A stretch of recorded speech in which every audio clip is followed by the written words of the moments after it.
Hello, this is Tola from Trifold Productions with another Blender quick tip. And in this quick tip, I'm going to show you how you can apply Moss to any model in Blender by using the Mossify add-on, or Mossify Asset Library, actually. It's not free because it's a lot of biomes, but the way the developer has pretty much, marketed it is that you have different biomes at different prices. So you can just pay for whichever biome you want to use. Let me pull up the website here. Now it has the full version, which is $50. It has studio licensing for $100 for 2 to 5 seats, so on and so forth. And here it has different biomes for sale. The Clean Force biome, which is $9.99. The Spiky Spring biome, which is $9.99. The Chaotic Fall biome, which is $9.99, so on and so forth. So you can just pick whichever biome you want to use for your scene, purchase it, and apply it to any model in Blender. And it works in Blender 3.5 all the way up to 4.4. It renders in Eevee and it cycles.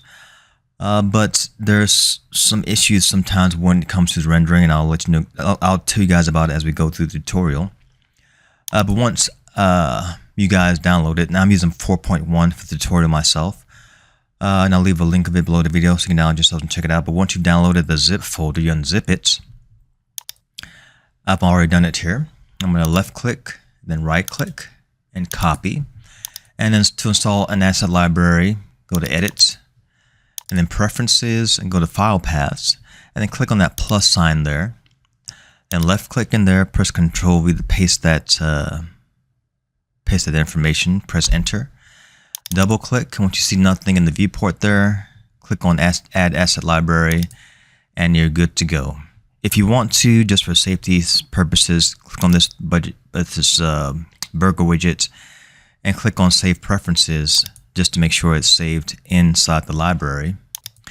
And then we're going to divide our window up here. And then we're going to left click on that icon and go to Asset Browser. Click on that. And from the drop down menu, click on Mossify Full because I have the full version. It has all these biomes here to use. Now I'm going to set up this window here. I'm going to divide up my cube here because for the most part, this asset browser, asset library works on, vertices pretty much. The more vertices you have, the more biomes you can lay out and the more control you have over the way they lay out. So I'm going to press Tab on my keyboard. And I'm going to press right click with my mouse. In other versions of Blender, if you press right click and nothing happens, this pop-up window doesn't come up, press W. That's in lower versions of Blender, like 3.5 to a little bit below 4.0. But once this pop-up menu comes up, press Subdivide. From the pop-up window, click on that. I'm going to type in 25 just to have a good amount of vertices to work with. 25, enter. Minimize that. Tab, go back into solid view, and then let's set up our window here, our view here. Turn this from gray to like a sky blue color, and then we're going to pull this over a little bit more, get more territory to work with. I'm going to click on this first one, left click and drag this in, and then it sets up the moss on top of our cube here. Now the parameters to change the way the moss lays on your model are located in the modifiers tab, and here they are. Let's change our viewport here, display. Now right now we're in Eevee, so I'm going to left click on that and see how it looks. Now this looks good sometimes because with the all the mosses, they're all just PNG files, and what a PNG file is just an image with a transparent background embedded into it. That way it just lays out the image without having the background. But sometimes with Eevee, with the add-on, some of these, if you do it, apply the moss, you'll have like black artifacts behind the images if it's in Eevee, so you have to change it to cycles and vice versa. But this seems fine in Eevee. This is how it looks in cycles. Left click, cycles. Okay, and it looks fine in cycles too. Okay, there we go. That looks good. See, we have that distributed over our model. Now let's click on the parameters here. Now, if you have a model where you want the moss to lay on top only of the model, like a ledge or a cliff or a log or something like along those lines, just check this box. It says distribute moss on top only. Check the box, and then we have distribution on the top only. And you could change the angle of the moss that you want it to lay, so it gives you more control over the way the moss lays. Now here you have the option to distribute the moss via weight paint. Now in order to weight paint, let's go back to solid view shading. Left click on that icon. We're going to scroll with our mouse wheel till we get to this part of the options here. So we're going to click on object mode and change it to weight paint mode. And before you can weight paint, you have to create a vertex group. So click on this icon here, that icon, vertex group. Click on there. Double click and call this Mossy. You can call it whatever you want to, but just remember what that name is. Remember, mine is Mossy. And then you can paint in here as much as you'd like to, paint wherever you want to on your model. Then click back up here, go back from weight paint mode to object mode. And then we're going to go to the modifier tab where all our options are and click on distribute moss via weight paint. Now it disappears. It needs to know where the moss vertex group is. And usually when you click in this field, it'll give you a list of the vertex groups, but for some reason this doesn't. But we remember the name of it, so type in MOSSY, enter. And there's our moss. You can increase the density of it, and crank this up, have it more dense. Once again, if you don't see it being displayed here, it's because here you have the option to increase the viewport display. Let's change this back to cycles. Now it's only at 25%, but if we crank this up to, let's say, 50, enter, it'll show us more of how our moss looks on our model.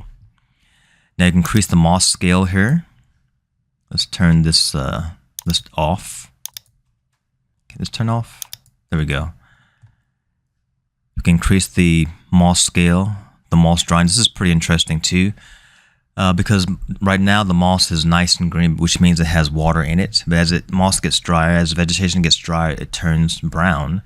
So as we increase the dryness of it, you can see the color of the moss begins to change from a green color to a brownish color. All the way up, it's completely brown. It's completely dried out. And it's not like a solid brown. It's a reddish brown, which makes it look more natural, which is great. Let's decrease this back to the green color. The distribution noise scale can increase that to change the way that it's displayed on our model here. And also the distribution noise seed. Once again, as I've mentioned in the past, seed just means the layout of the objects on top of a model. So if we change the number, it'll just change the way it lays out on the model. And that gives us more control, more variation over the laying of the moss on our model, which is cool. Now here you have the option to add collections, and collections are denoted here by this little box icon on the thumbnails. So if you see this here on any of the thumbnails, that means these are collections. Just drag these into your scene, and I'll show you how to apply those collections to your scene. And right now, what I've seen from my own test, whenever you do a weight paint, the weight painting doesn't seem to support a collection, because if you drag this in, you try to apply the collection to your weight painted model for some reason, I don't know, it just doesn't seem to work. So what I do, sorry about that, what I do is I just turn off distribute by moss via collection, turn that off, that way our moss is on top, like we had it initially. And we're going to drag in, let's drag in this flower collection here. Let's left click and drag this in. And there's our flower there. Now, when you initially drag in the collection, you have the option here to have it as an instance, or if you check the box, it takes it out from being an instance. Once this box is checked, you can't modify the flower. Let's go back to solid shading. You can't modify this flower at all. But if you turn this off and then you click on any part of your flower, you can modify it now. So when you press tab on your keyboard, you see these handles come up so you can change the way the flower looks. But right now, we're just going to add this collection this flower collection to the moss. So let's click back on our model here. And we're going to go to this section here, extra asset collection number 1. Click in there and click on the collection we just pulled in, which is the colorful flower aspect of it. And you can see that it's added it to our moss here. This is how you can do all the collections. You can add as many collections as are offered here, which is up to 5. You can increase the density of their collections here. Let me turn that off. You can change the spawn seed, which is how they're laid out. Everything's laid out, so that's cool. The extra asset scale, can increase that, make it bigger. Pull that up, make the flowers much bigger. The distance, you can increase that. Also with the dryness, you can affect the dryness of your asset here. It says, flowers, as they dry out, they lose the color too, so that's what this does. And you can actually add raindrops. Now I've done the raindrops, and I've done the, the fog. And for some reason, the fog has some really weird looking artifacts attached to it, which I don't know why that is. But the raindrops seem to work pretty fine, pretty much okay. If we click on add raindrops, you can see that it's added raindrops.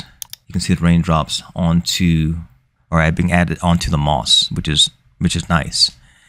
You have the parameters for the raindrops. You can increase the scale of the raindrops, make them bigger. The distribution, can change the distribution, the distance between the raindrops. So it's got some nice features to it. So yeah, this is a pretty nice asset library that's got some pretty unique features attached to it in terms of how you want the moss layout on your models. The rain, the fog, which is still kind of, the fog needs a little bit of assistance, but the raindrops were great. And as I said prior, sometimes with some of the biomes, they have black artifacts with them, depending on how you want them rendered out. So if in Eevee you have black artifacts being rendered with the PNG images, turn it to cycles. And same thing with cycles. If you have dark images rendering behind the images with cycles, turn it back to Eevee. Yeah, but besides that, the add-on works great. It's got a lot of options to it, a lot of potential, and it has realistic looking biomes. Yeah, and that's today's Blender quick tip, adding moss to any model in Blender fairly easily by using the Mossify Asset Library. And that's today's Blender quick tip. Thank you guys for watching. Remember to like and subscribe, and I'll see you guys on the next one. All right, adios.